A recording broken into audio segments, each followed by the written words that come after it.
Welcome to south Indian cooking. இன்றைக்கி நம்ம பார்க்க போகிறது பெங்காலி டிஷ்ஷு தான் பார்க்க போகிறோம்.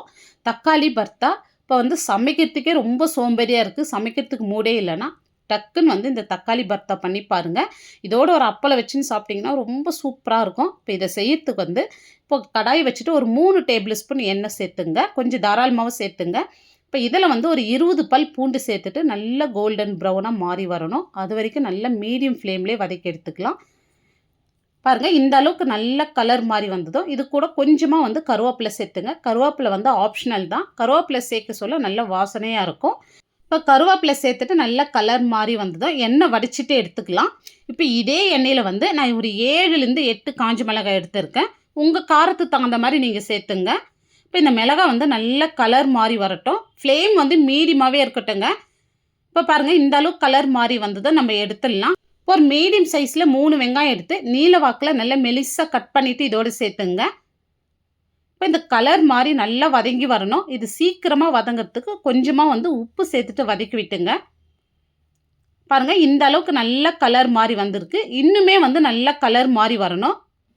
இப்போ இந்த அளவுக்கு நல்லா வதங்கி வந்திருக்கு பாருங்கள். இப்போ இதை எடுத்துடலாம். இப்போ இந்த மாதிரி எண்ணெய் வடிச்சிட்டு எடுத்துக்கலாம். இப்போ இந்த மாதிரி செய்ய சொல்லி இதில் இருக்கிற எண்ணெய் எல்லாமே நல்லா வடிஞ்சு வந்துடும் பாருங்கள்.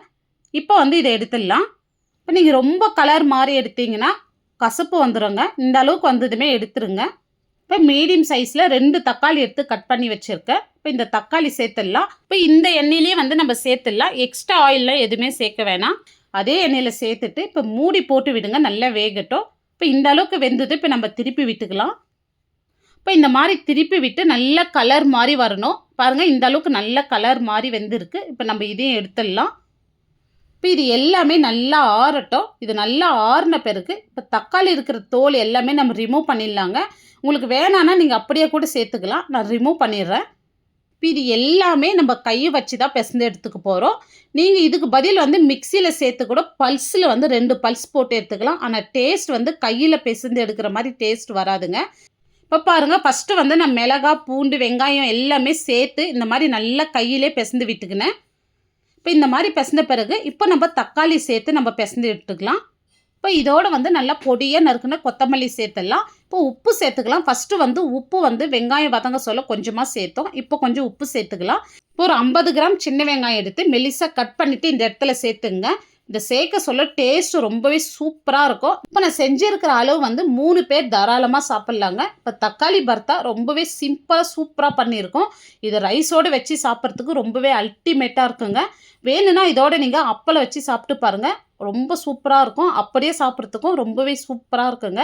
இந்த வீடியோ உங்களுக்கு பிடிச்சிருந்தா கண்டிப்பாக நீங்கள் ஒரு முறை செஞ்சு பாருங்கள். செஞ்சு பார்த்துட்டு எப்படி வந்ததுன்னு உங்களுடைய ஃபீட்பேக்கை கமெண்ட்ஸில் சொல்லுங்கள். லைக் பண்ணுங்கள், ஷேர் பண்ணுங்கள். நம்ம சவுத் இந்தியன் குக்கிங் சேனலை சப்ஸ்கிரைப் பண்ணாத பார்த்துட்டு இருந்தீங்கன்னா சப்ஸ்கிரைப் பண்ணிவிட்டு அப்படியே ஆல் அண்ட் ஆப்ஷனையும் கிளிக் பண்ணிவிடுங்க. தேங்க்ஸ் ஃபார் வாட்சிங்.